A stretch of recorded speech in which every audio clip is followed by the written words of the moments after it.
Maayong hapon sa tanan and welcome again dito sa ating tambayan. Kada Sabado, alas 4:30 ng hapon, alam nyo na dito tayo sa MYBL Idol Talk nagkakasama-sama. At syempre, nandito kasama rin natin ang ating mga idol din. Syempre si RD, our regional director natin, Sir Pong Dacoco, at syempre narito rin si Carla Lizardo joining us sa ating kwentuhan ngayong hapon. Kamusta kayo, Carla? Kamusta ka?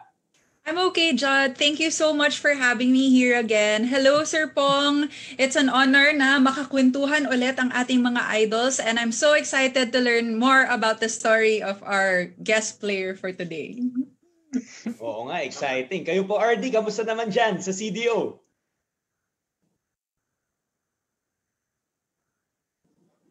Naka-mute po yata, RD.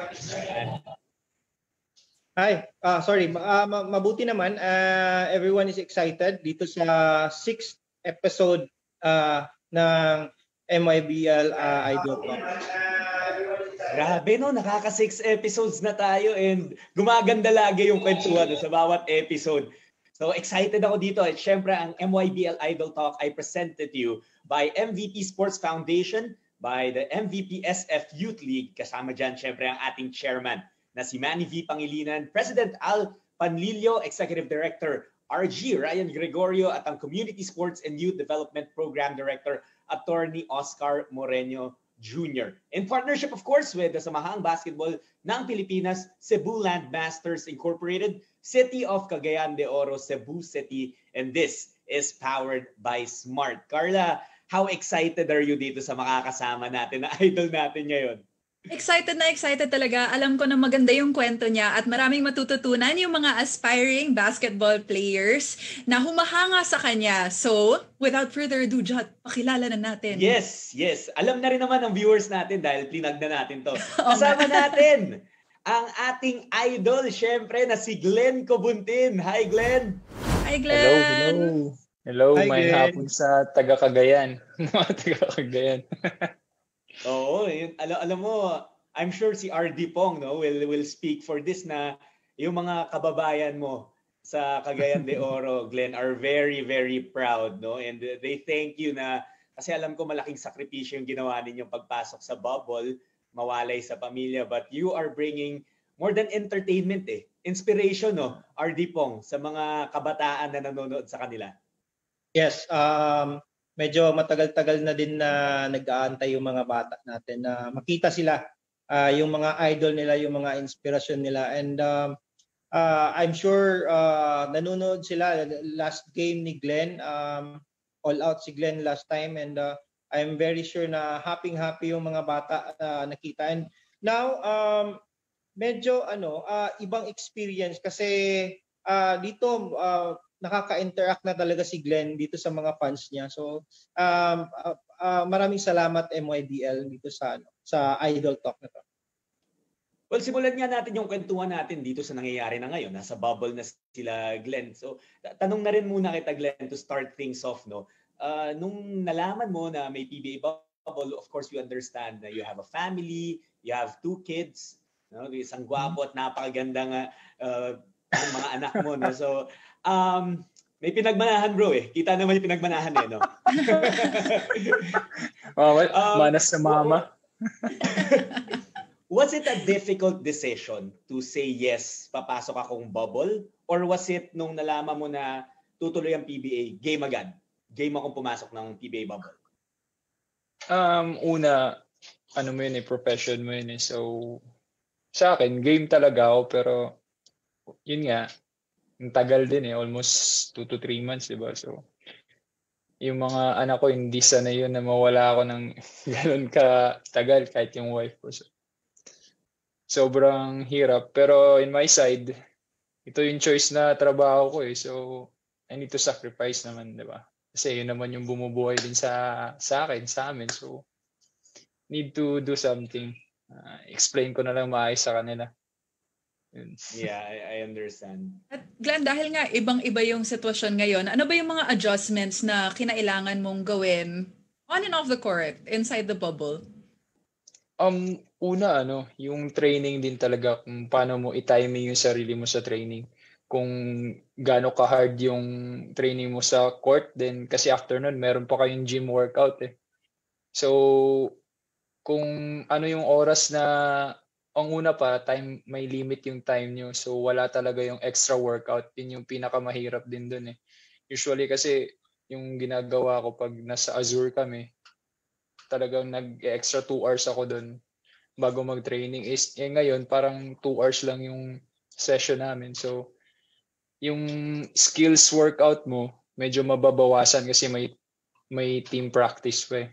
So yun yung pinapasok ko din na early. At makapag-shooting ako lagi, makatakbo konti. Then training talagang all out para yung mga konting fats na 7 months ma-burn.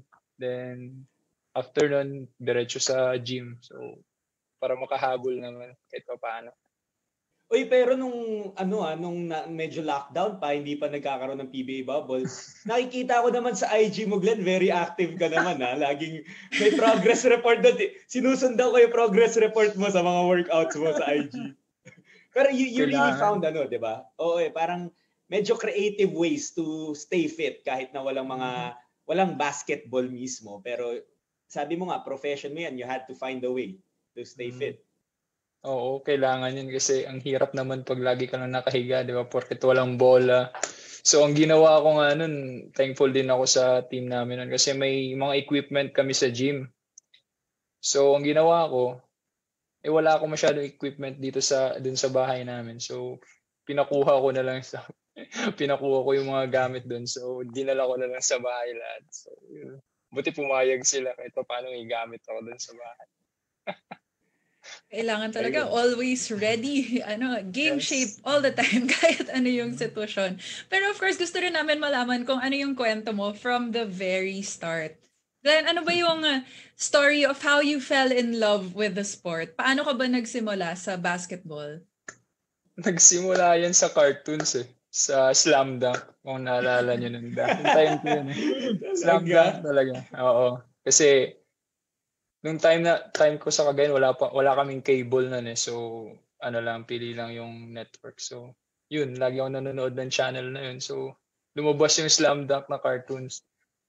So, na-inspired ako eh. Yung tatay ko nun, talented siya eh. So, karpentero, driver. So, gumawa siya ng ring dun sa gilid lang ng bahay namin. And then, nag-start din lalo siya dun sa pinsan ko, si Eric.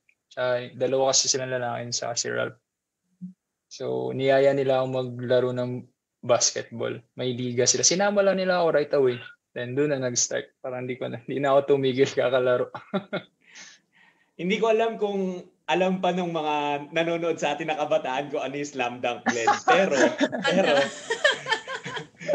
parang ibang basketball shows na yung mga napapanood nila eh. No? Mukha din na siguro. 90s. Pero ito tanong ko, kanino pinakamalapit yung laro mo? Miyagi, Mitsui, Sakuragi, Rokawa, o Akagi? Siguro kasi kay Akagi siguro kasi buong high school career ko naging sentro talaga ako eh. Ito lang naman ako nag-wingman ng mga half ng college year ko. Tsaka na ako nag-wingman. So siguro kung si Kuya Mark Pingris pala, Pinoy Sakuragi, ikaw naman Pinoy Akagi ka naman. Oo, sa kanya na yun. Sa kanya na yun si Sakuragi. Grabe na yun si Kuya Ping. Pero sige, from na-inspire ka from a TV show which is Carla and RD Pong parang unique eh, no? Parang it's a unique story. Ngayon lang tayo nakarinig from a TV show nagsimula yung hilig niya sa basketball. Pero Glenn, when you stepped on the court, pumulot ka ng bola, na-realize mo ba, ano yung feeling mo ba? Feeling mo talaga nag-enjoy ka and was it immediately what you wanted to do sa life? Hindi ko siya naisip na ika-career ko yung basketball. Pero sobrang nag-enjoy ako nun kasi hindi ko naman naisip yung Manila side na nasa Cagayan ako eh. Wala po yun sa utak ko talaga. Ang bata ko pa nun, around 10 years old, diba? So talagang enjoy lang everyday. Laro, umaga, hapon.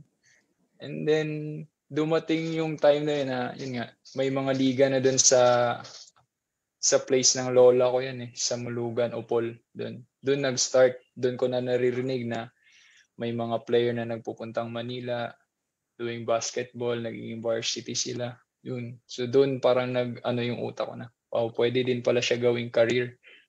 Doon din ako nag-start. Nag-isip. And yung dad mo from the start, very supportive na ginawan ka nga niya ng ring para makapaglaro ka. What role did your family play sa pag-push na parang pwede mo yan gawin as a career? Actually, yung tatay ko nun, pa siya eh. Supportive siya kasi andun lang ako sa bahay. Kumbaga andun lang ako sa Cagayan de Oro. And then eventually nung may nag-recruit na nga sa akin po Manila, yung tatay ko yung sobrang kinakabahan. Kasi 14 pa lang ako nun eh. 2 lang kami magkapatid. So lagi siya nagtatanong, kaya mo ba? Kaya mo bang pumunta dun? Kaya mo bang mag-isa dun? Kaya mo bang kumain na wala kami? Ganyan. Di ba? Kasi 14 pa lang ako eh. Tapos mamas boy pa. So feeling ko ayaw niya nung time na yun. Pero ako lang yung nag-push sa kanya. Kasi ang natatandaan ko, sinabi ko sa kanya, paano pag hindi na ako i-recruit ulit? So, sayang naman. Doon din siguro siya napaisip. Doon. RD Pong, you of course are very involved po sa youth leagues natin, di ba? Of course, sa MYBL. Sa pagkakakita nyo, gano'ng kalaking bagay para sa isang bata yung maramdaman niya talaga. Of course, ang parents naman they always want the best for their kids, no? And gaano ka importante dun sa bata na makita niyang sinusuportahan talaga siya nung magulang niya I'm talking about it in the basketball sense. Kung ito yung hilig niya. Sobrang importante din ng role ng parent dun sa especially yung honing stage yun na kailangan talagang guidance ng bata. Yung teen years yun eh. So, ang dami nilang distractions, ang dami nilang So, hindi pa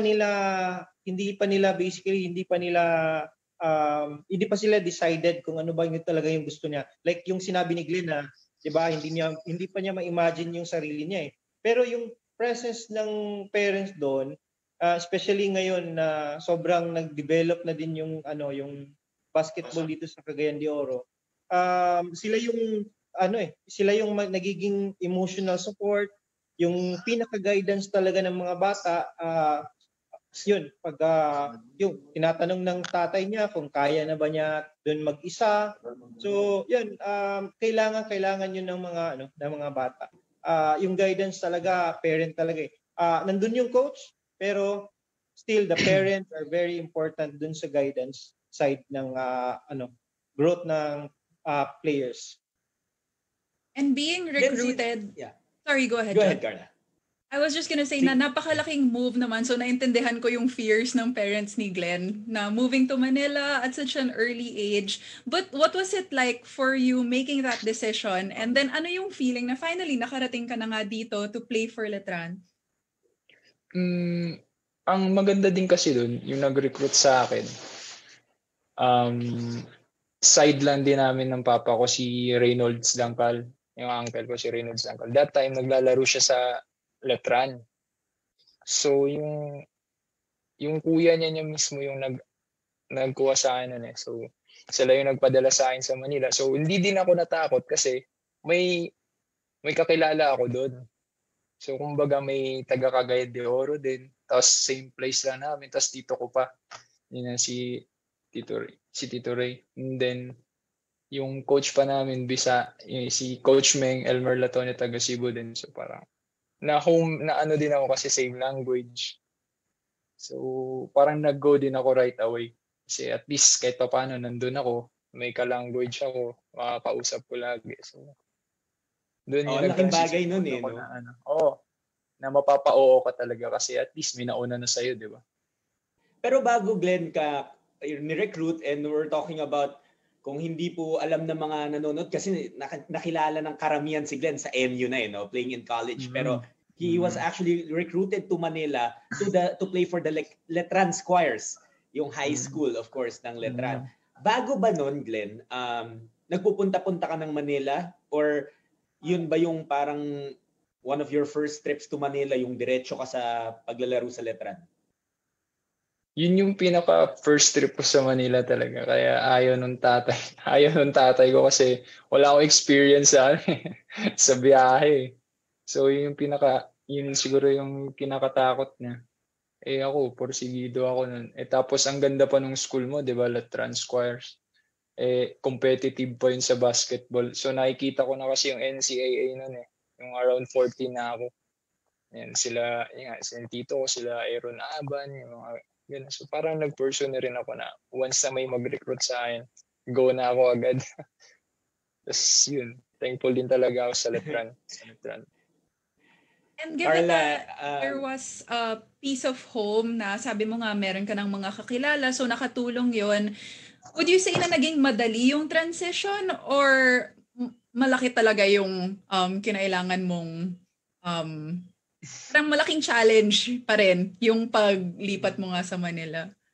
Sobrang hirap nun. Kahit may mga kakilala ka lang or kasi hindi mo naman sila kasama sa pagtulog Pinakamalaking homesick yun talaga sa akin. May na-remember ako is parang after 4 days or a week. Hindi ko na talaga kaya sa dorm. Kasi ang pinakamahirap pag matutulog ka. Siyempre, 14 ka pa lang. Tinawagan ko yung papa ko. Sabi ko, pa, wala na, hindi ko na kaya. Tapos umiiyak na talaga ako sa cellphone. Tapos dun pumasok yung papa ko. Sabi niya, sabi mo sa akin, gusto mo yung ginagawa mo. Tapos ngayon, uuwi ka. Gumawa kang paraan na magpapasaya sa'yo dyan. Napunta ka dun sa court, maglaro dun. Sabi, andyan ka na, sayang. So, uwi ka pa dito. Pa naman nagsabi sa akin na tutuloy mo. Dun. After nun, grabe yung iyak ko sa kanya. Kinabukasan, nagtambay na ako sa gym after class. Pampagod daw para makatulog ako agad sa gabi. Yun na yung ginawa ko. Pero alam mo, nakaka-inspire talaga yan. Kasi I'm sure marami dun sa mga kabataan natin na nanonood na, alam mo yun, minsan talaga panghihinaan ka ng loob Pero kailangan mong hanapin yung dahilan, di ba? Di ba, Glenn? Parang the reason why you're doing what you're doing. And I think yun yung ginawa mo. Nagbabad ka sa gym. And kitang-kita naman natin yung resulta ng hard work mo. At ipapakita din natin, i-share natin yan ngayon sa ating mga viewers. We prepared a mixtape, the Glenn Cobuntin mixtape, at ipapakita natin yan sa ating viewers ngayon.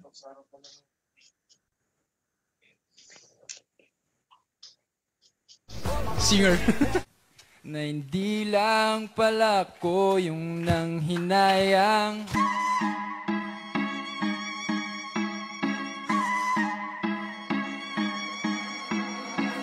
La ciencia. Get that shit done. 12 gone by. Oh, what a spin! Glenn Cobuntin, what a play! Yeah, he's gonna go to the free throw line for the bonus. Going right. What a finish. Going to the left. Glenn Cobuntin. Kamusta na yung pakiramdam mo ngayon? Excited, syempre. Kasi dream come true Parang pinupursue ko yung dream ko. So excited lang. Is his ability now to stay in control of himself and keep his cool. But no, nakuha ni Betayene down to Cobuntin, and Cobuntin puts NU at the lead for the first time in this game. Cobuntin, and a bang and a bucket! An exclamation point from the graduating student. And it's an unsportsmanlike foul. Wow. And funny, it's Glenn Cobuntin, National University, ends a 60-year drought. Tila tumaan sa butas ng karayom ang NU Bulldogs bago nila maitaas muli. Ano ba yung sinasabi sa akin na kauna-una ang pagkakataon, ang magulang mo napanood ka ng live dito sa UAP? Yun ang kinento sa akin kanina bago magsimula ang laro. At nakita namin na napaka-emotional mo dun sa dulo. At nandun na nga yung parents mo, hinakap mo. Kwento mo naman kami ng konti, Glenn. Grabe. First time lang nila. Tapos, wala talaga akong alam na pupunta sila. Hindi ko na talaga napigilan, napayak talaga ako. The number 10 draft pick, the NLEX Road Warriors select Glenn Cobuntin. This is one of those guys na tinutukan natin from his college career all the way to his Gilas Cadets stint. Toughness ang dadala nito. Hindi natin madedeny, may pagka-enforcer yung dating mo nung nasa NU, kaya is this something na palagay mo ganun pa rin ang magiging laro mo sa PBA? Siguro hindi na mawawala yun eh. Pero hindi naman enforcer na nananakit. Physically defensive. Talagang depensa lang siguro. Enforcer na nananakit parang hindi. Kailangan talaga lahat mag-contribute. Hindi pwedeng yung import lang namin, hindi lang lagi si Sean or si Reden. So kailangan collective efforts para makuha namin yung panalo. What was the motivation about? Work hard lang every day. Nakikita siguro nila, so maybe nag-try sila, then Siyempre, mga kababayan mo sa Cagayan de Oro, pwede rin batiin. Sa mga taga Cagayan de Oro, hello sa inyo. Kubuntin family, Rapatan family. Also my wife watching, Karen Claire. This is 2 kids. Shout out din kay Chaboy.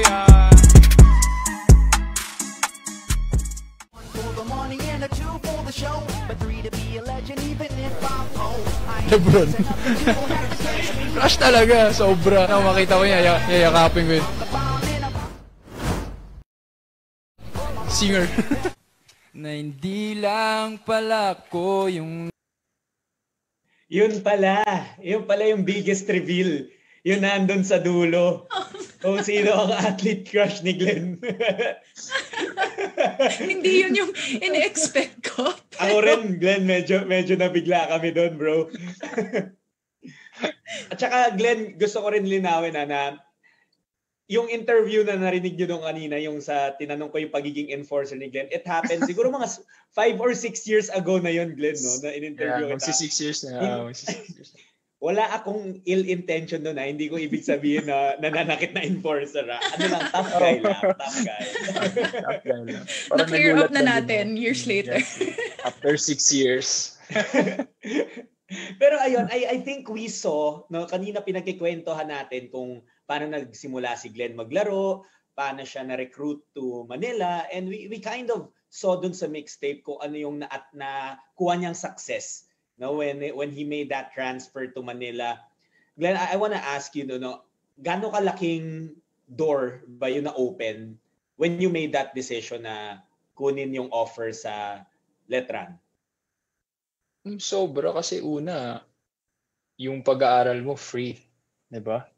And then kung galing kang province, yung diploma mo nasa Manila pa. Hindi ko naman sa inaano yung school, pero at least kahit paano iba, 'di ba? Iba yung dating siguro. Yun naman yung pinaka-importante din na iniisip mo yung school mo eh. Tapos libre pa yung pag-aaral mo. So, yun yung in-accept ko din talaga. Kasi at least makakabawas sa gastusin. Hindi ka mag-aaral. Diba? So, yun. Yun yung una din naman talaga pag-aaral. Second lang yung basketball din talaga. Sa Letran ba na isip mo na kanina, sabi mo hindi mo pa naiisip nung bata that basketball would be a career. Nung high school ka, nasa Letran ka na. You're already playing in the NCAA. Juniors at least, no? Dito ba sa part na to, naisip mo na mukhang ito nga ang bubuhay sa akin at sa pamilya ko, tong larong to? Actually, hindi pa din. Kasi ang daming parang nag-enjoy pa lang kasi ako ng bata ko. Parang gusto ko pa maglaro, gusto ko lang maglaro. May experience kung anong meron ngayon.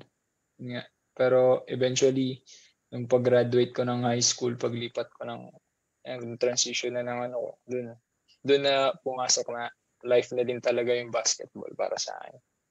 Naging career na din talaga. Kasi kung anong meron ako dati, nakukuha ko sa pagbabasketball eh.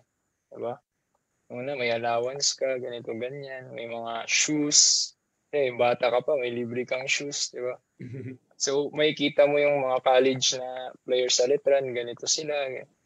So, dun, pag-graduate ko, after nun, parang naisip ko na, career na din talaga yung basketball para sa akin. And of course, after high school, yung mga basketball players, iniisip na ano yung next step. Tulad nga ng sabi mo, medyo dun siya nag-sink in. What was the driving force na sa NU ka nag-decide maglaro? Una kasi nun, nag-NBTC din kasi ako.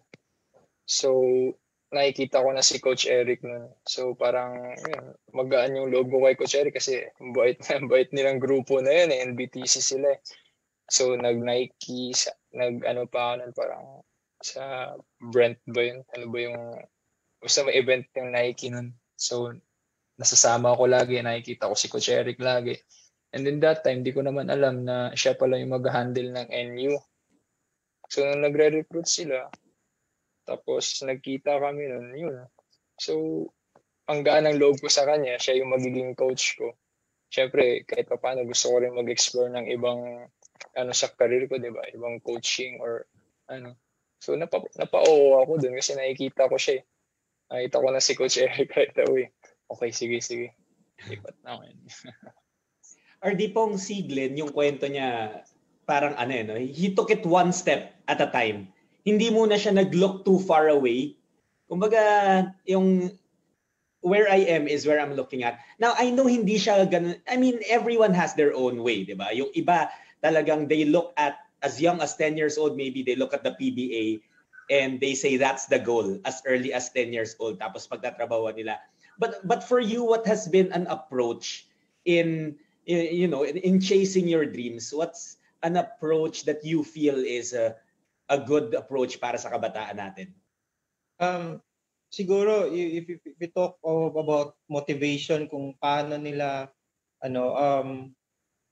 makamit yung goal nila, being a player, poverty is always a good motivator, especially dito sa amin taga Mindanao.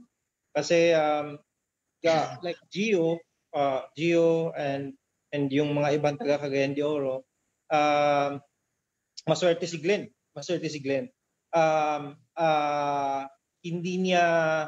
Hindi niya nakita kaagad yung sarili niya na magiging yun yung path na kalalagyan niya ngayon. Pero mostly dito sa aspiring players natin sa grassroots level, mostly gusto makaahon sa buhay, kaya yung poverty is always a good motivator para makamit yung mga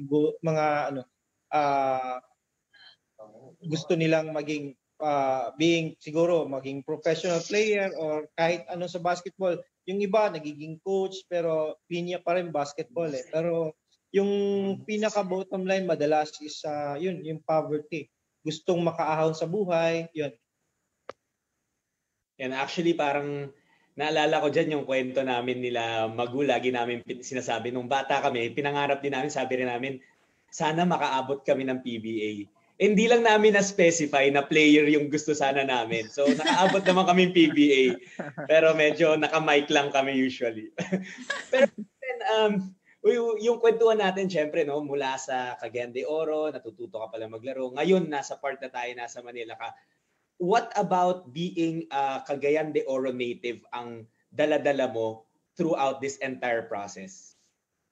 Anong mga katangian ng isang taga Cagayan de Oro yung dinala mo?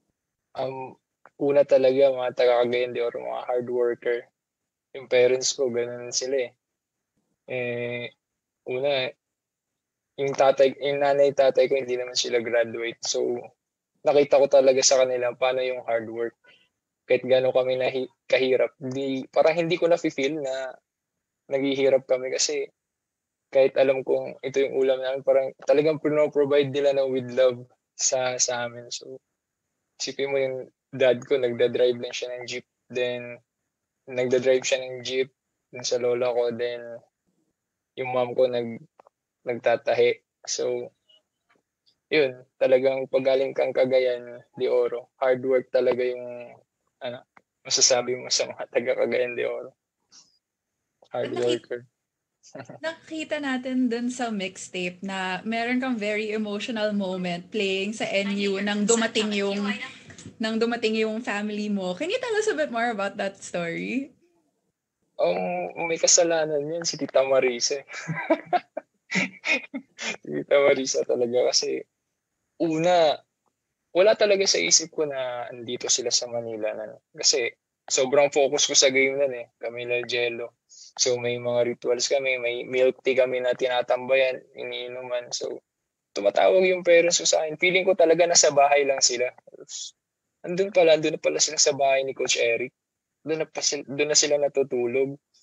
So wala sa isip ko, game kinabukasan, laro.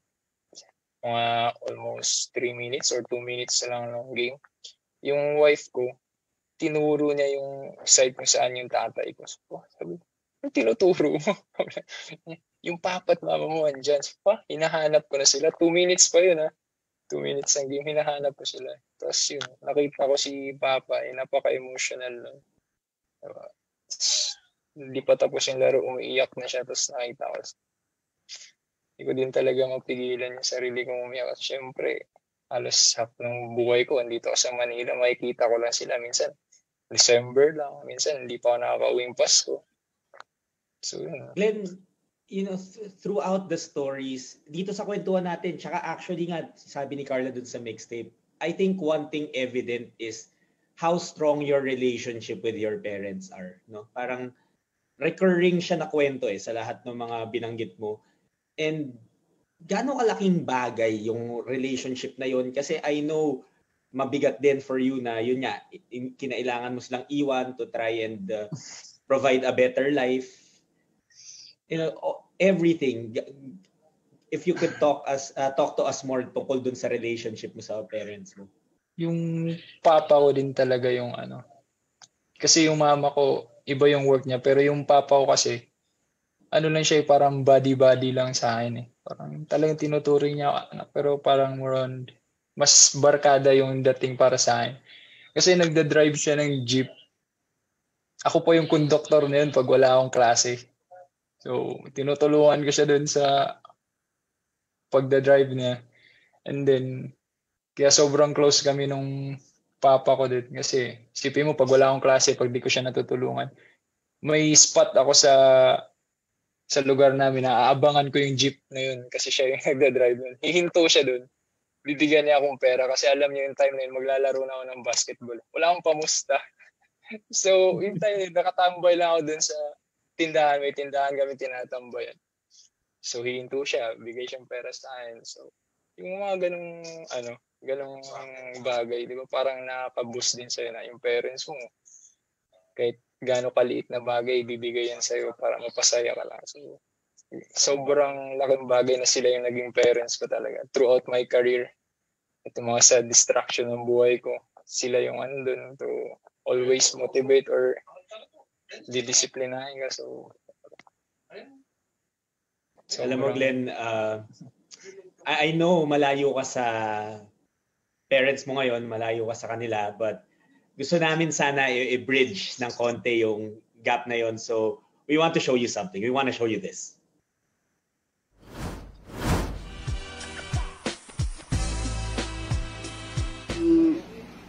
Sa eskwela pa siya, superpado ka ini sa iya. Ito nga, nag-graduate siya o high school. Tapos, ato siya sa inyong kining kuante ko sa iya. Sincere ko, isa dito sa Manila. Pero, namin pirmi nga support sa iya ha. Nga muli na ko siya nga. Sina, paningkamot lang yun. Paningkamot lang yun. Naambot nga. Naabot niya ang kuan, naabot nila ang champion. Tapos naabot niya ang kuan sa PBA. Proud PBA ko sa akong anak na inaanak siya karon.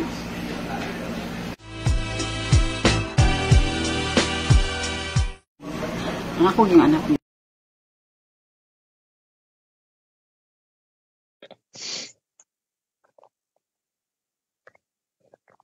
Oh, Glenn, that was a surprise video. Ano naman yung naramdaman mo? Medyo naging emotional ka. Hindi kasi after 2 years nung pag-champion namin yung tatay ko, sumama kay Papa Jesus right away. So, tapos yung mama ko pa matigas ulo niyan kasi gusto ko nang kunin yun eh. Gusto na namin kunin. Siyempre, respect ko lang talaga yung decision niya. Gusto niya magstay pa sa Cagayan de Oro kasi una, andun yung mga kapatid niya, andun yung bahay namin. Tapos nagtatrabaho pa siya. Iwanan yung trabaho niya kasi bata pa siya eh. Tapos syempre, siya na lang yung, baga meron sa akin, di ba? So, gusto ko siyang kunin. Respect ko na lang muna yung decision niya. Pero in the meantime, kukunin ko din sa tabi. Actually, marami pa. Yeah, marami pang gustong sabihin tungkol sa yung mom mo. So, i-play pa natin uli. Yes. Nasa bubble pa. Ang ako yung anak mo, utang din siya. Utang din akong anak. Tapos, nang lambing kay sa amo, mama o papa, yung magulang. Ay, si Glenn, yung bisang tuulong PBA na siya karon, wala siya mausab.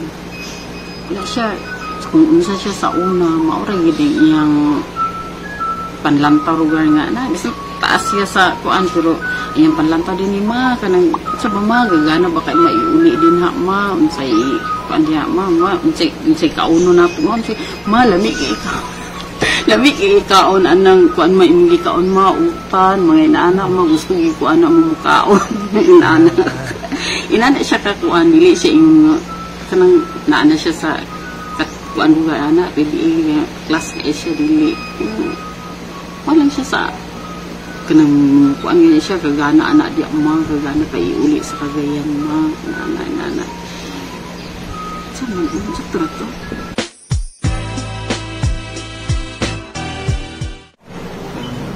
Nagpermi lang ta sa ampo sa Ginoo na tapos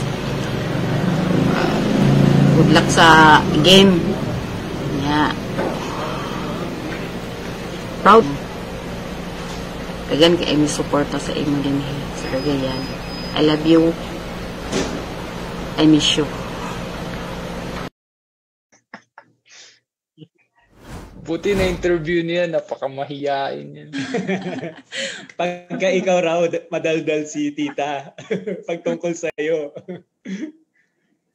Pero ayun, Glenn, talagang your mom, talagang hindi niya matago no, yung pagiging proud niya sa'yo. And I'm sure ganyan din ang nararamdaman ng karamihan, or if not all, of your mga kababayan dyan sa Cagayan de Oro. And I'm sure na hindi ko lang ma-imagine kasi kitang-kita natin yung ganda ng relationship nila, yung support ng parents ni Glenn. I can't imagine how they felt with how successful you've been in your career na nakapasok ka sa PBA, when you represented the country sa FIBA 3x3. Ano yung sinasabi ng family mo sa'yo na nandun ka na sa stage ng career mo na hindi mo nga iniisip na mangyayari yun dati? Sinasabi nila, yun nga, pag naabot mo yung pangarap mo, huwag kang magbago talaga. Be humble, yun yung pinaka-motivation nila. Yung sinasabi nila sa akin lagi. Huwag mong kalimutan kung ano tayo dati. Diba? Laging ganun si mama sa akin. Kasi, una talaga, huwag lumaki yung ulo mo kasi saglit lang yung career mo sa basketball, di ba? 10 years, 15 years, pakasaglit lang. So, yun. Advice lagi mag-ipon. Lagi ka mag-ipon lang yun. Ipon. Ang masasabi namin, Glenn, hindi naman lumaki yung ulo mo, pero yung buhok mo ngayon medyo kumapal, tsaka humaba. Walang time magpagupit. Yung time na nasa NU ka na, nasa college ka na, which is 1 or 2 steps, no? Below na lang, kumbaga 1 or 2 steps away from the PBA. Siguro naman at that time, na-realize mo na pwede ka talagang bigyan ng buhay o maging hanap buhay ang basketball. Pero, syempre, sa college din, naghihintay ka ng turn mo di ba? Pag freshman ka, kung hindi ka sobrang superstar, hintayin mo talaga yung turn mo. Nagkaroon ba ng time na pinanghinaan ka ulit ng loob sa kakahintay maybe? Oo. Daming pagkakataon na ganun yung nangyari sa akin. Pero yun nga, nung nag-college ako, yun na yung dream ko eh. Gusto ko ng careerin yung pagbabasketball ko. So, kahit ganun, minsan hindi ako naglalaro. Ang problema ko lang din kasi nun, yung mga bata na ikinig ngayon, huwag kayong matampuin pag hindi kayo makapaglaro kasi yun yung ano din sa focus niyo. Minsan yun yung nakaka-down kasi meron ako dun sa NU, almost 2 years ako hindi naglaro. Kumbaga naglaro naman pero hindi talaga fully yung minutes ko. So, yun parang iniisip ko na ano pa kayang kulang sa ginagawa ko. So, parang realize na. Tapos nagkakaroon na ako ng family ko nun. Doon yung pumasok din sa utak ko na, wow, I need to focus kung anong makukuha ko sa pagbabasketball ko. Dapat na ibalik ko lahat kung anong klaseng paglalaro dati. So, yun. Si Coach Eric din lagi nag-guide sa akin na ganito, ganyan. Lalo't may family na ako. So, nagbalik loob ako sa pagbabasketball. Inayos ko yung career ko. Kahit di ako makapasok ng normal minutes sa 20 minutes, kahit 5 minutes pa yan, I give it all na lang para makatulong dun sa team. So, siguro pumasok na rin yung maturity. So, yun, mag-transition na siya ng last year ko. May playing time na. So, bigay na lahat kung ano meron. Naging character building talaga yung challenge na yun kasi ito pa rin yung mga qualities na dinadala mo ngayon as a pro player. Sobrang change yun kasi una, feeling ko kasi nun, high school ako, grabe yung ko nun eh. Star ka nun isa ka sa star ng team nyo. So pagdating ko ng college, feeling ko, ganun din yung mangyayari. So yun yung isa sa biggest mistake na ginawa ko sa career ko. Nag-relax ako for 2 years. Like, galing ako sa ganun level. And eventually, yung level ng competition, ang high na. So, relax ka pa rin. Blah, blah, blah. Mga side na ginagawa mo. Mga huwag niyong gawin, kids. mga kalokohan na side. So, eventually, tapos, yun din. Buti din nakilala ko yung wife ko. Tapos, nagkaroon kami ng family namin. Doon na nag-sink in na, parang nawawala na yung career ko sa basketball. So, anong gagawin ko pag nawala yung basketball na yun? Anong gagawin ko sa family ko? Doon. Nag-change ako ng mind na balik yung kung saan ako nag-root. Go back na. Hard work every day. Pasok sa school. Hard work every day. Yun. Talagang nag-build ng character. Hanggang sa pag-PBA ko, wala. Yun na yun, nagtatak sa akin. Parang kailangan ko magtrabaho. Kaya tumayo para magtrabaho. Yung parang kulang pa. Pukpok pa ulit. RD pong, ang ganda po nung sinabi ni Glenn, no? At pagbata ka talaga, maraming temptation eh. Parang you're interested in so many things. Tapos, kapag may introduce yung kaibigan mo, madaling ma-peer pressure, malihis kung saan ka dapat. Pero para po sa inyo, with the kids that you also handle sa MYBL, how do you try and make sure na nakafocus sila kung saan dapat mag-focus? Kung basketball man yun, pag-aaral at yung mga ibang mahalagang bagay sa kanila. Alam mo, George, totoo yun. Ang dami nilang distractions, especially now with the online games and yun. Kami sa MYBL and nagpapasalamat din ako sobra dun sa program ng MBPSF, yung MYBL natin, CDO. Kasi ang ganda ng platform na ginawa nila with yung sa online, yun aside dun sa ginagawa natin sila ng liga para ma-occupy yung oras nila. Yun, nagpa-practice na sila and then weekends naglalaro. Pero aside doon, yung ginawa ni MYBL na meron na silang nakikitang stats, yun, nag-social media sila. Pero yun, iba na yung tinitingnan nila eh.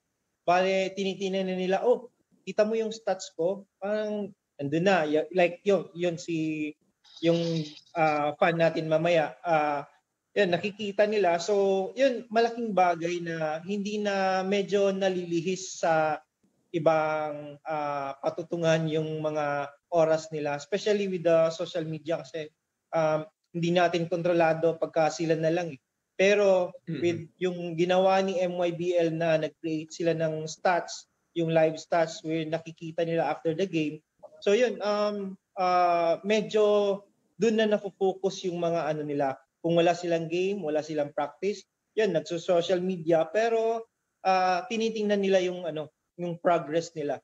So ang gandang ginawa ni doon kami nakafocus ngayon and yun, hopefully pagbibigyan ng time may season 2 lalong makukuha natin yung focus ng mga bata dito.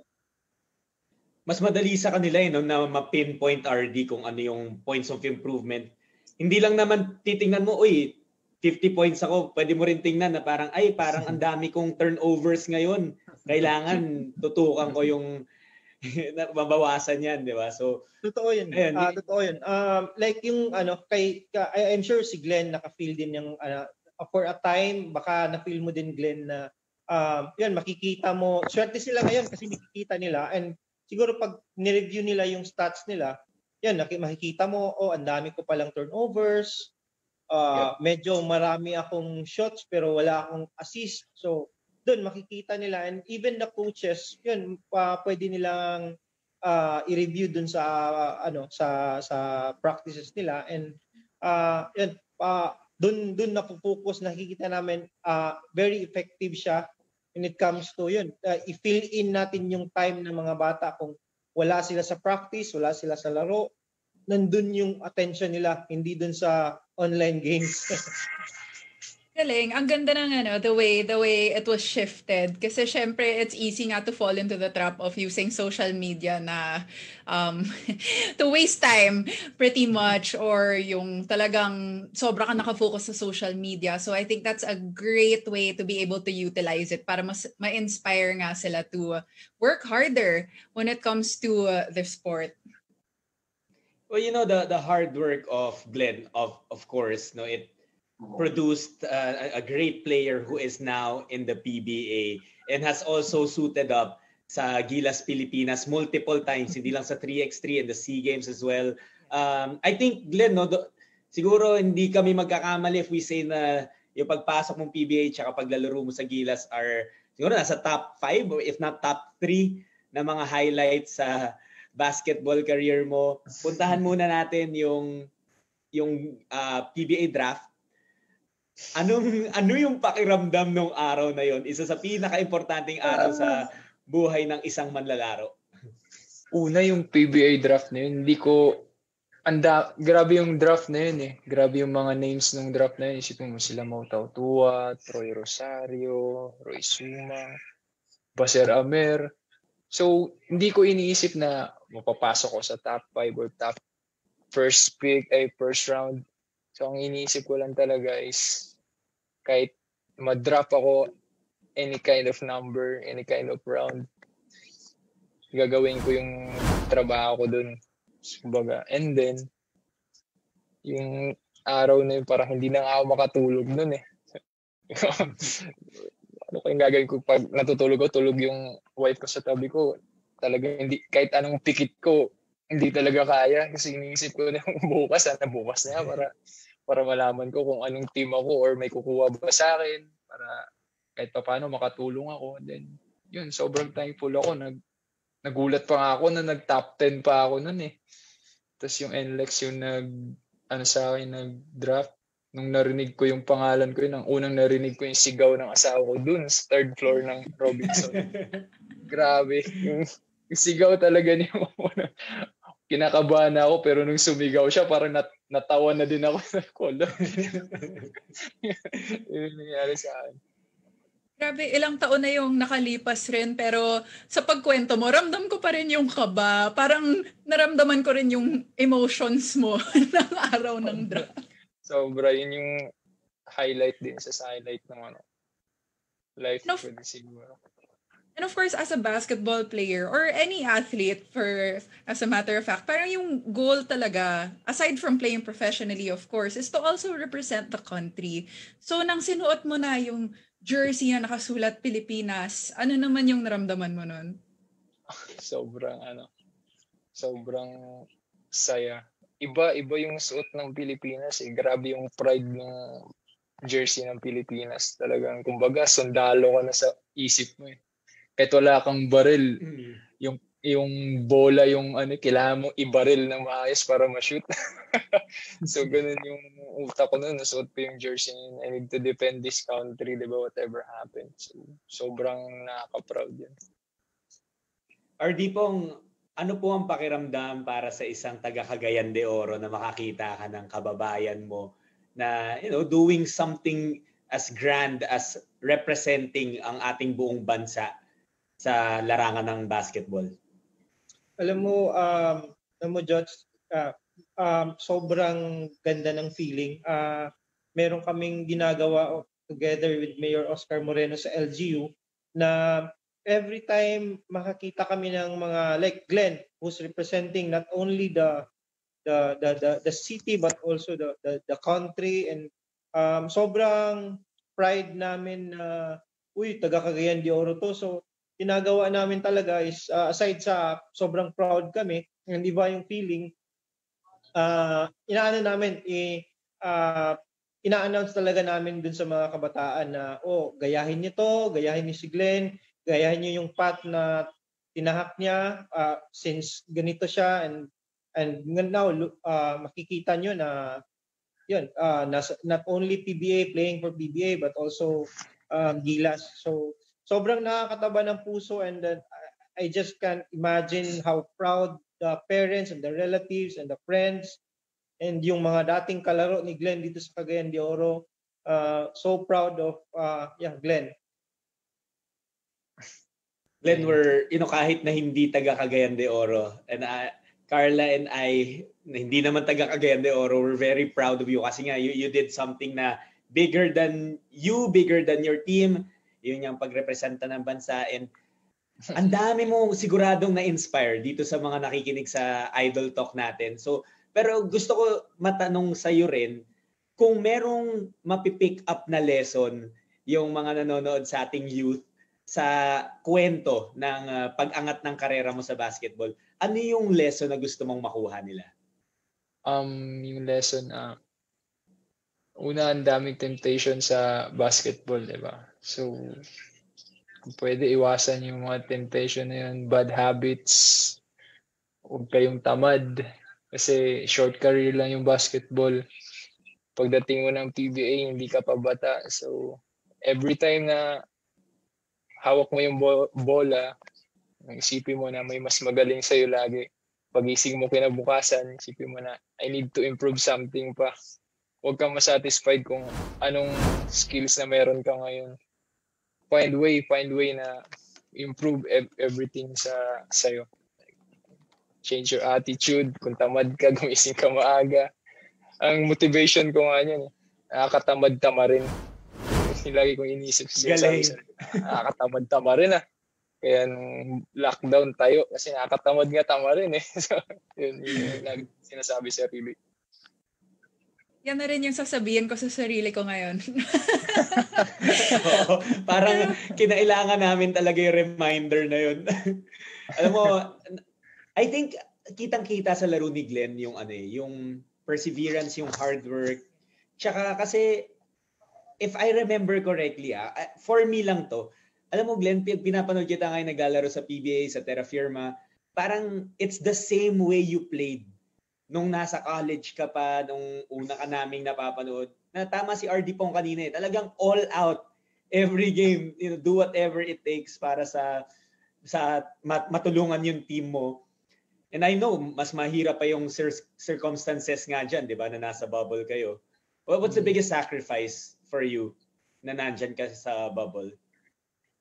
Una, yung family mo, yun yung pinaka biggest sacrifice mo. So, pero kailangan mo naman maglaro para sa kanila. Yung sa akin kasi, gusto ko ako yung isa sa mga magbigay ng energy din sa teammate ko. So, yun.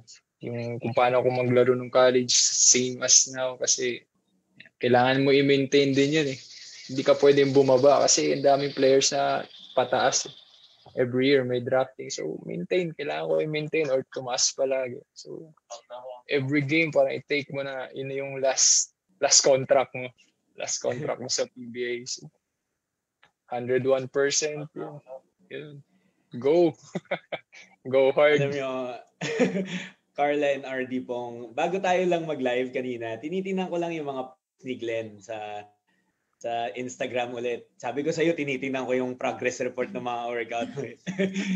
Parang may mga posts, tapos I also saw, pictures of his wife, tapos clinic ko rin yung profile. And I saw there, Glenn, pinost ng wife mo yung kung paano yung kids mo nung paalis ka na for the bubble. And talagang umiiyak yung mga anak ni Glenn. Yakap-yakap mo sila dun sa post na yun. Sabi nga ng misis mo, parang yung caption niya is, para sa inyo rin to, mga anak. Yes. And I'm sure, it's really a difficult time para sa iyo, para sa ibang mga PBA players pa natin. Pero tulad nung sinabi namin kanina, Glenn, we want to try and be the bridge na maglalapit sa iyo, sa mga namimiss mo ngayon. And we have another video to show you. Daddy always spoils us, Mommy doesn't.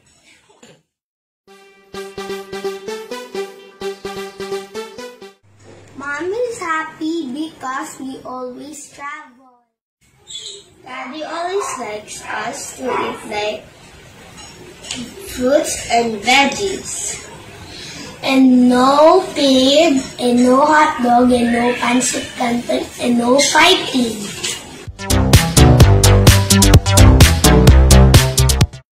Daddy, thank you for cooking pancakes and chicken nuggets.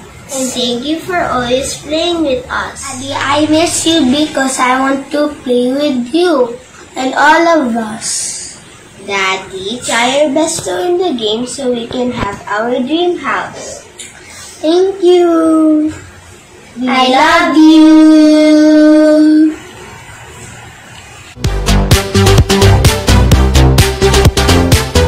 Hi, I'm Claudia. I'm Francis. I'm proud when Daddy's playing basketball, especially when he wins. It makes us all happy. I want to make Daddy a winner to make him a champion. Ang cute na mga anak. Nila. At alam mo na, bawal kumain ng pancit canton. Pero nagluluto naman ng pancakes. Oo. Saka chicken nuggets. Padala ka naman dito niyan, Glenn. Yung chicken nuggets, ginagawa ko lang sa kanila. Lagi kasi sila talaga? Galing. Gumagawa. What would you like to say to them? Kasi I'm sure tuwang-tuwa rin sila na napapanood ka nila ulit mag-basketball. Sabi ko sa kanila na wag sila kasi dalawa lang sila. So, syempre mga bata yun. I-remind ko lang sila na wag kayong mag-away lagi kay Mami kasi si Mami lang mag-isa dyan. Syempre mag-aaway sa toys. Huwag hihiraman ng mga bata. So, sabi ko, kailangan mo gumising na maaga kasi may sarili na siyang klase yung babae ko . So, lagi ko siyang minomonitor video call. Kumusta yung class mo? Kumusta yung exam mo? So, sobrang love ko yung ramdam namin talaga yon, Glenn. At saka ramdam din namin doon sa video na yun kung gaano kamahal na mga anak mo. And as much as you are an inspiration sa baby girl and baby boy mo, inspiration ka rin sa maraming tao, lalo na nga yung mga kausap natin yan, nanonood sa atin ngayon, mga kababayan mo sa Cagayan de Oro na talagang tumatayo ka bilang example sa kanila, gusto nila maabot ko ano yung naabot mo. At Glenn, meron din tayong makakasama ngayon dito na isang fan mo na gusto sanang may makausap yung kanyang idol. At syempre, kaya nga tayo tinawag na Idol Talk. Pagbibigyan natin. Let's welcome to the show si Lawrence Roda. Hello, Lawrence. Kamusta? Wala na si Lawrence. Nag-freeze yata si Lawrence. Sige, mamaya pagka nakuha na natin ulit si Lawrence, kakausapin natin siya. Pero, ayun, so, with Glenn, naramdaman mo ba? Ayan na pala si Lawrence. Lawrence, kamusta? Ay po, okay lang po. Ayan, so, andito yung idol mo, nakababayan mo rin, si Glenn. Idol. Kuya Glenn Cobuntin. Hi dong. Ayan, so meron ka raw gustong tanong sa kanya, Lawrence? May gusto ka raw tanong kay Idol Glenn? Meron po. Go ahead. Idol, bisaya na ako dola. Sige.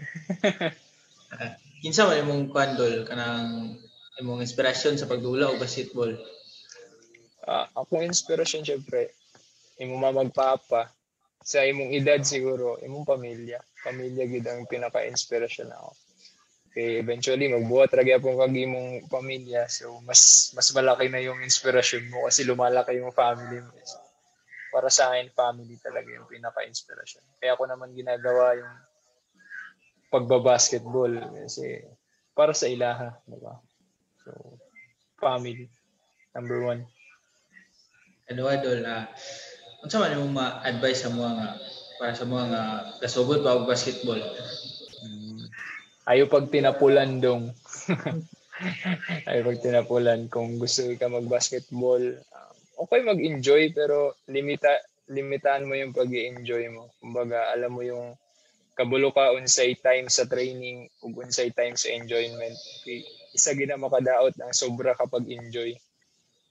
Okay, mawala imong focus sa pag-basketball. So kung unsay imong focus, kung gusto ka mag-basketball, eskwela, basketball mo gina pinaka-disiplinahe mong kaugalingon, mag-start na sa imong kaugalingon ng disiplina. Katulad dola. Apa ba kay lain gusto maabot sa kinabuhi? Ako? Siyempre gusto ko after career sa basketball, siyempre gusto ko may businessman, I have my own business, diba? Kasi hindi naman lifetime yung basketball mo. So, dapat yung investment mo mas maayos. Tapos yung partner mo mas matino. So, thankful din ako sa asawa ko dyan. Ang galing magtipid. So, thank you, Babs. So, yun. Yan po.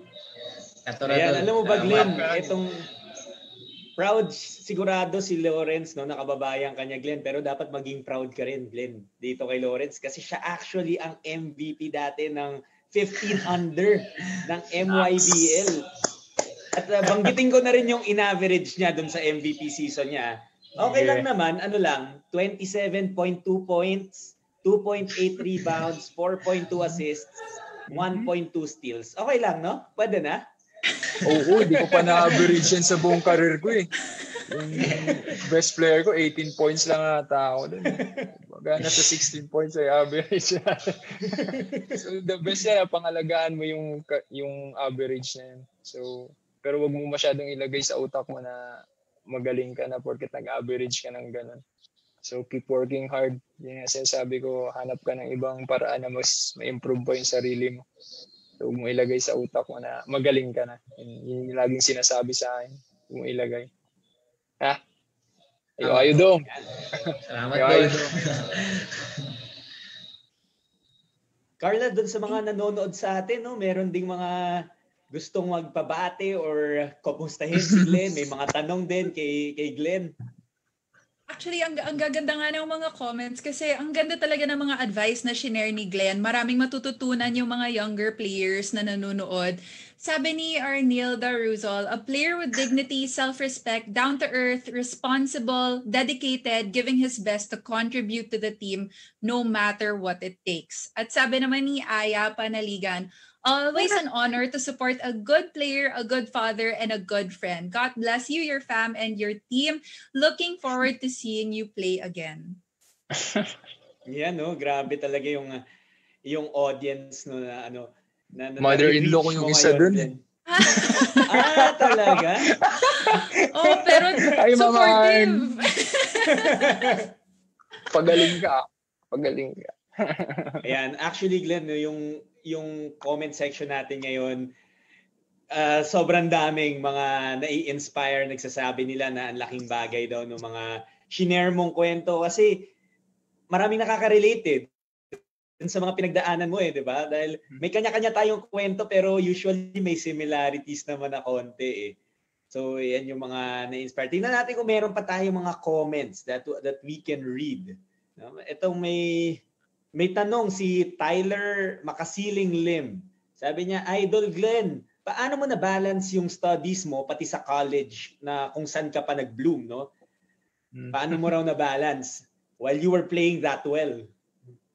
Una, ang hirap din naman talaga maging student athlete. Pero yun nga, ang hirap din naman maglaro nang hindi ka graduate, di ba? So, naglalaro ka nga, tapos wala ka namang diploma. So, yun, isa yun sa hard work talaga na kahit pagod ka na, kailangan mo talagang pumasok sa school. Kasi doon mag-start yung education Yung learning.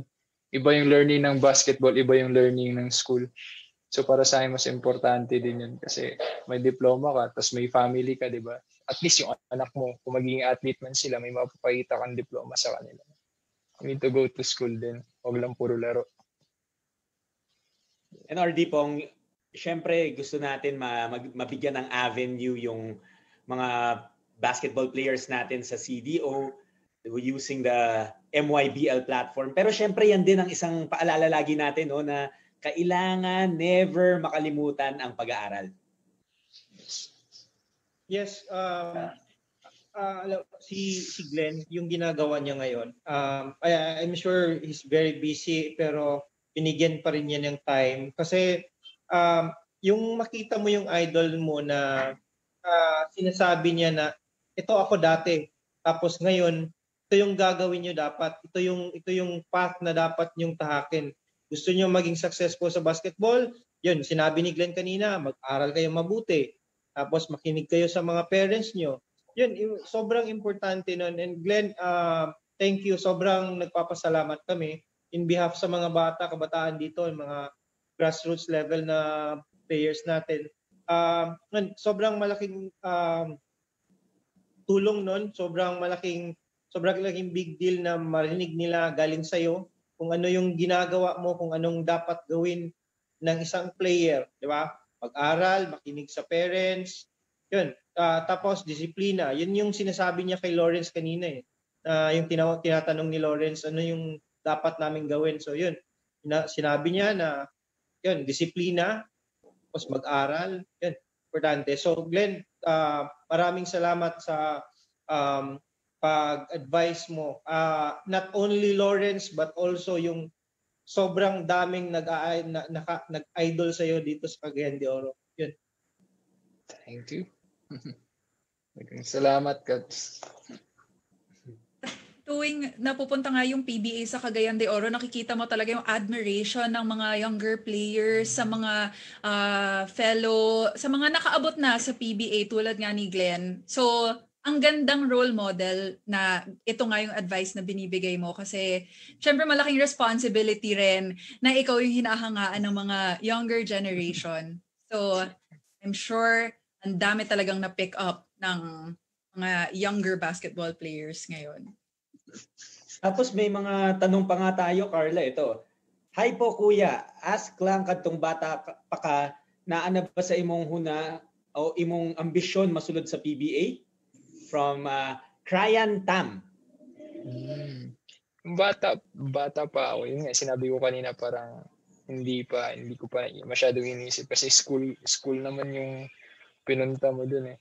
So eventually, yun nga, naghahanap ka din ng matinong future. Dun nag-sink in sa akin na yung pagiging PBA yung gusto kong gawin. Kasi yung mga nakapaligid sa akin, puro na player eh. After that, makikita mo sila magpa-draft, makikita mo yung life nila, kung anong mangyayari. So doon nagsingin sa akin. Gusto kong gawin din yan sa buhay ko. Gusto kong maranasan yun kung anong meron doon. So yun. Thankful naman ako na nakarating ako dito. Magsi 6 years na din. So, sarap. Talagang student-athlete, hindi athlete-student mentality. No, student-athlete. Yung sinasabi ni Coach Eric sa akin, kahit yung coach ko nung high school, si Coach Elmer Latonio, yun yung talaga niya. Bisaya din kasi. Eskwela, school, bago laro. Yun din talaga yung sinasabi niya. Yung mga shout-out natin watching si Park Susin Min. Ate ko yan eh. O, diba? Sabi ko sa'yo, nakatutok lahat ng pamilya at kamag-anak ni Glenn eh. Wow, ang galing mo, Idol Glenn. O, kaano-ano mo naman si Carmela Cruz? Ay, hindi ko kalala si Carmela. Oh, hindi na, wala na. Kala ko, kamag-anak mo lahat ng nanonood eh. Uy, si Carlo bumabati rin sa akin. Hello din sa iyo, Carlo. Yan, hello sa mga nanonood sa atin. And kung meron pa po kayong mga tanong kay Glenn, baka meron kayong mga nais na maliwanagan doon sa, or baka nakaka-relate kayo sa isang part ng kwento niya, now is the time for you to be able to ask. So, meron pa si ito Glenn, si Giselle Eman, tama ba? Giselle Cobuntin. Ayan, watching from CDO. From CDO. Mga pinsan. Mga cousins. Parang lahat yata ng taga CDO related sa iyo Small lang yung CDO, maliit lang sa CDO. Ayan, so thank you so much sa lahat ng mga nag-comments po, nagpadala ng mga comments sila, ng mga nagtanong. At maraming salamat din Lawrence. Si Lawrence ang ating fan na nakasama ngayon. Thank you so much. Salamat po. Thank you po. Glenn, hingi na lang siguro isang last message mo para kay Lawrence. Lawrence. Last message na bisayain ko na lang. So, kasi na-miss ko kausap ng mga ganun ta. So, una, disiplinahin mong kaugalingon kung gusto mo yung career mo pag basketball. So, find ways na mas mag-improve ka pa. But don't forget your studies, yung family mo. Kung mag-basketball ka, dedication talaga para ma-achieve mo yung goal mo. So, iwas mo na sa mga bisyo para yung mga tuhod natin matigas, di ba? Kasi hindi naman talaga mawawala yung mga ganun. Kahit naman siguro sa akin, dumating yung panahon na yun na I enjoy naman too much. So, darating din sa panahon na pigilan mo. Pero sa ngayon, habang mas maaga, bawas-bawasan mo na siya or bawasan mo talaga. Mas maganda, wala. Para mag-focus ka pa dun sa career mo. So, ayo dong. God bless. God bless mo. Salamat, Dol. Salamat sa time, Dol. Salamat. Ayan. Thank you very much, Glenn. At thank you very much din, Lawrence. Ingat and good luck din sa iyong career. Carla, nakakatuwa talaga. I think isa yun sa mga favorite ko dito sa Idol Talk kapag napapakausap natin yung mga fans dun sa mga idol nila. Kasi parang ako, I remember dati talagang fan rin lang ako eh. My favorite player growing up in the PBA was Lakay Danny Ay. And yung makita mo na nga lang siyang in person, nanood ka ng game live, nakaka-starstruck na eh. Paano pa dito sa mga lucky fans natin na nakausap pa nila yung mga idol nila, no, Carla? Kaya nga itong si Lawrence, yung average niya 27.2 points, no? Siguro after nito makaka-35 ganun. Masasobrahan na sa pagiging inspired. Inspired na si Lawrence. Glenn, from Cagayan de Oro, grabe yung naabot mo sa iyong career. Hindi lang to Manila eh. Minsan, di ba, parang big deal na ma-recruit sa Manila. But let's not forget nga that you were able to represent the country in different competitions. But looking back, no, parang is there anything that siguro you would have done differently sa path mo? Or sobrang saya mo kung paano nag-unfold yung journey mo sa career mo? Siguro yung kung sa career ko siguro mas inagahan ko matuto mag-shooting. Ayun. Tsaka dribbling. Kasi masyado ako nag-focus sa big man ng buong career ko eh. Talagang center ako nung high school ako. So, hindi ko na iniisip yung shooting, dribbling kasi feeling ko malakas na ako, diba? Parang ganun yung tumatak sa utak ko din. Pagtungtong ko ng college, doon, same level na kayo, mas malakas na sila sa'yo, mas mabilis na sila, mas malaki. And then wala kang so yung minsan binabalikan ko, dapat pala nung high school pa lang ako, nag-shooting na rin ako, tsaka nag-dribbling na. So, siguro yun nga yung lagi kong sinasabi, huwag kang ma-satisfied kung anong meron ka. So, kailangan mag-find ways ka ng mas i-improve mo pa. So, yun yung pag bumalik ako, nag-shooting ako lagi dun. Diyan sa kwento na yan, I'm sure maraming nakaka-relate kasi pag kumukuha ako ng reports, lalo na sa mga rookies, yung nag-iiba yung position nila, yung role nila sa team. Sobrang laki naman talagang struggle yun. Diba? So, I'm sure that a lot of people are probably going through that right now. So, makakatulong yung message na yan. Kasi ako nun center buong career ko sa high school. Pagdating ko ng NU, Coach Eric yun, sila Coach Joey, sila yung nag-progress talaga sa akin na matuto ka nito kasi nilagay nila sa 4 spot. Grabe yun. Si Coach Joey, nilalagyan pa ng tape yung kamay ko, ganito mag-shooting Glenn, ganyan.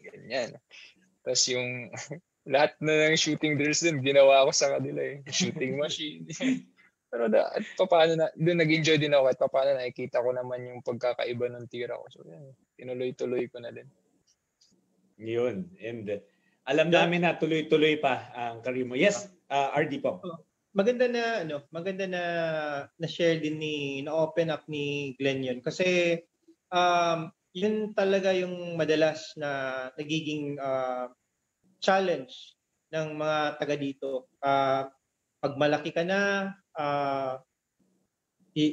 minsan yung drills mo is pang big man lang lahat. So, ngayon, unti-unti, nakikita na ng mga bata na dapat may inside saka outside game din na element yung galaw mo. So, yun, maganda na open up ni Glenn yung na preparations mo. Dapat Glenn, dapat may dribbling ka kasi di mo alam, big man ka dito sa Mindanao pero pagdating mo ng Manila, ang daming mga mas malalaki din So, dapat dribbling, maaga mong maganda yun, Glenn. I'm sure maraming napulot na magandang advice. Isa yun sa magandang advice na nabigay mo ngayong gabi, Glenn. Thank you. Thank you.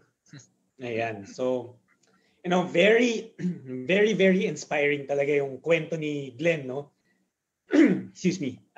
Pero, Glenn, there's also something that we like to do on this show. Dito sa next nating part, simple lang naman. Wala na kaming surprise video. Hindi ka na namin na papalungkutin, no? Papaiyakin. Pero we wanna look back a little bit more dun sa mga pinagdaanan o pinagdadaanan mo sa career mo. So, magpapakita lang kami ng pictures. Tapos sabihin mo sa amin kung anong una mong naiisip. Anong pumapasok sa isip mo kapag nakikita mo itong mga pictures na to. Ayan! Glenn Cobuntin in a Terra Firma jersey. Excited yan. Sobrang excited. 7 months ba namang walang laro yung jersey na yan So gusto na kumamada agad. Excited masyado. Yung next photo natin, Pilipinas jersey. Yan yung pinaka-proud sa career ko talaga. Isipin mo yan, yung apelido mo tapos Pilipinas pa yung nasa harap. So, sobrang nakaka-proud din, nakaka-boost pa ng moral na nagsuot ka niyan. So, yun. Isa din yan sa hindi ako tumigil mag-hard work dahil sa jersey na yan. Hindi pala namin natanong kung paano nag-workout yan na napabilang ka sa Gilas. Grabe. Was it a tryout or tinawagan ka? Tryout yan, tryout. Ang dami namin yan. Grabe yung akyat ko dyan sa pool na yan para ma-line up lang. Talagang gusto ko ma-line up yan. Yung depensa ko yan, every practice, pandilig na yung depensa ko yan. Gusto ko pumasok yan. So, yun, buti na lang na siguro napansin ni Coach Tab Baldwin yun. So, ako yung nilagay niya dun sa isa sa lineup na yun. So, sobrang happy ako na yun.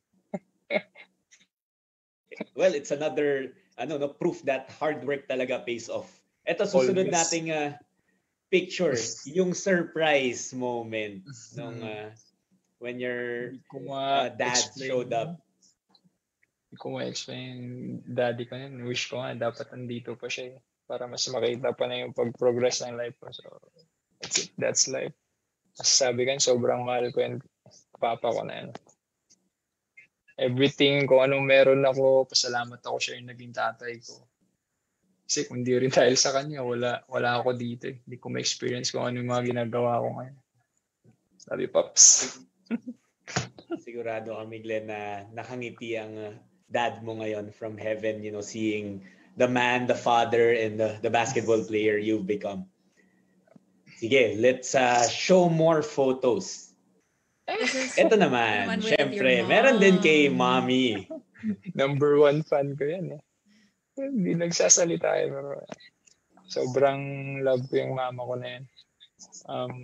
Sana wish ko lang talaga mapapayag ko na siya na umuwi dito. Kung nanonood man siya ngayon, dito ka na lang, please. Love you, Ma.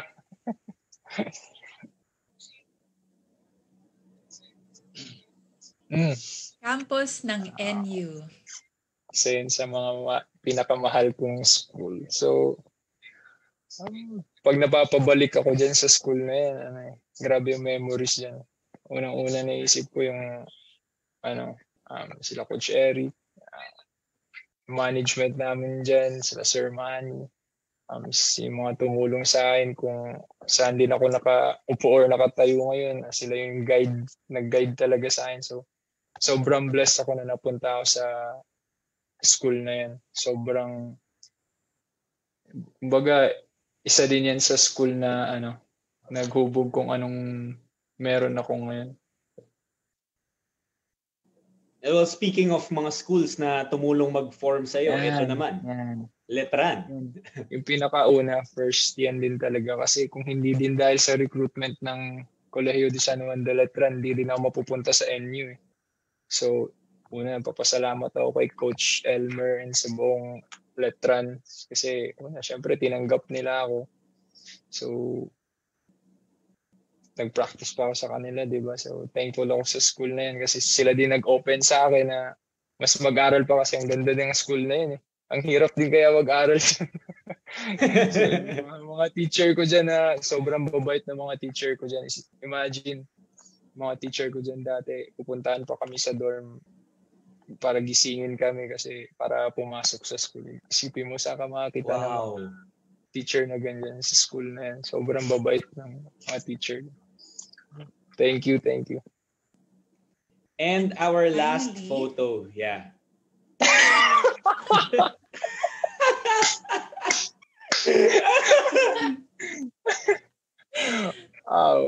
Yan, alam mo, ang dami kong picture na ganyan eh.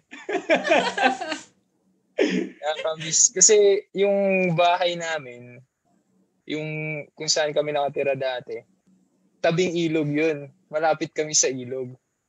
So yung isang pinsan ko dun sa side ng mama ko, pangalan niya si Jerry. Siya yung laging kasama ko sa ilog na yan.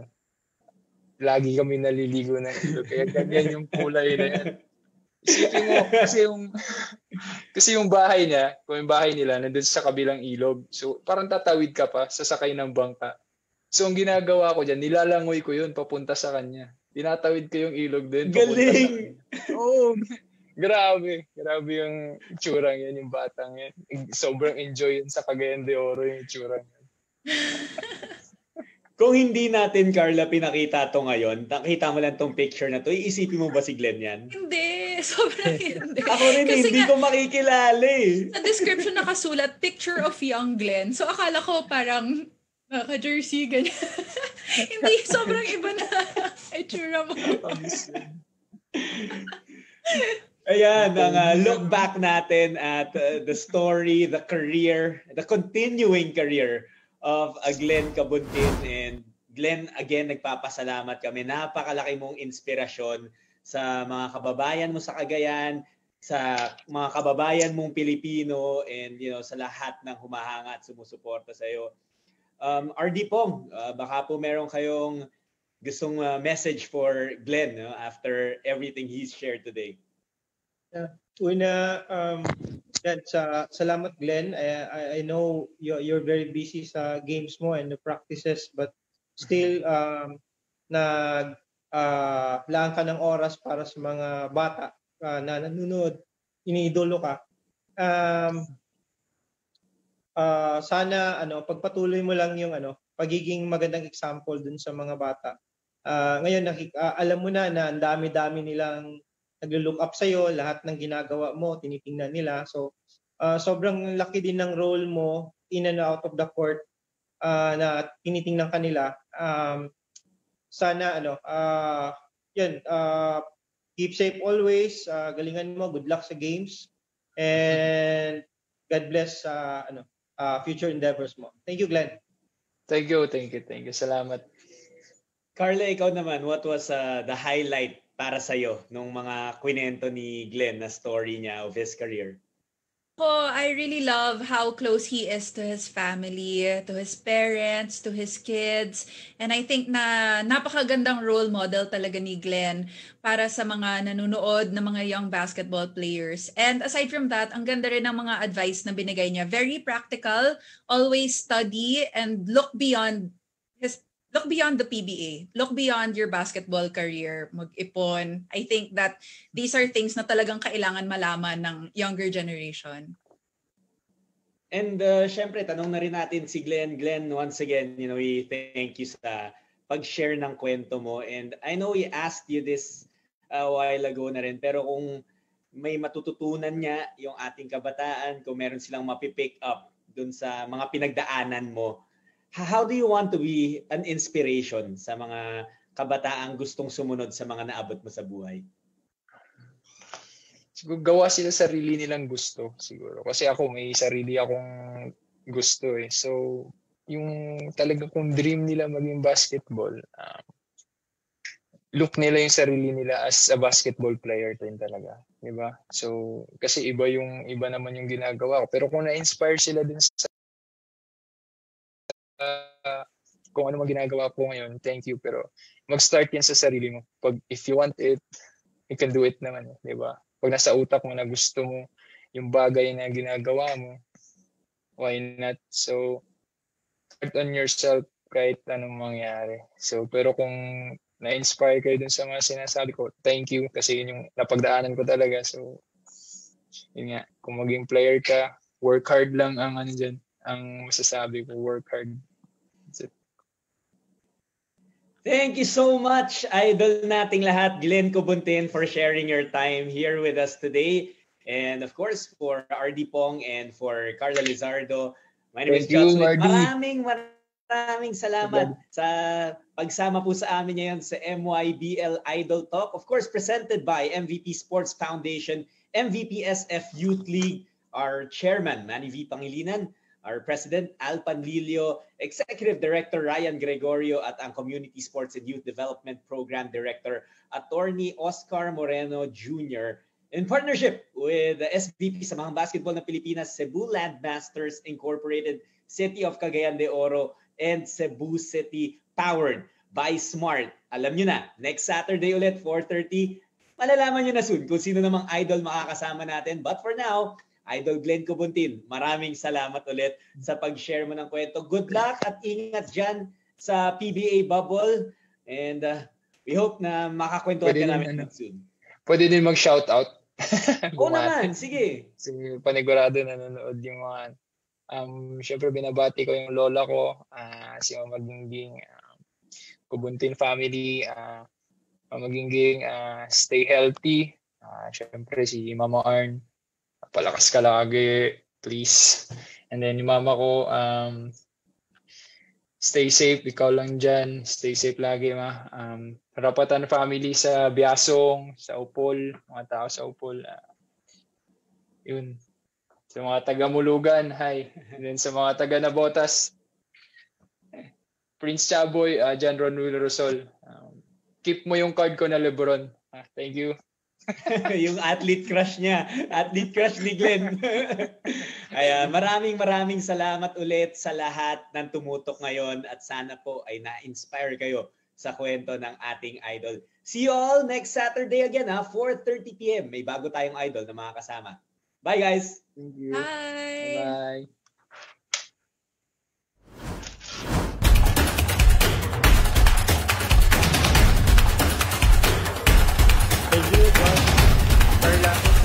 Thank you. Thank you, RD.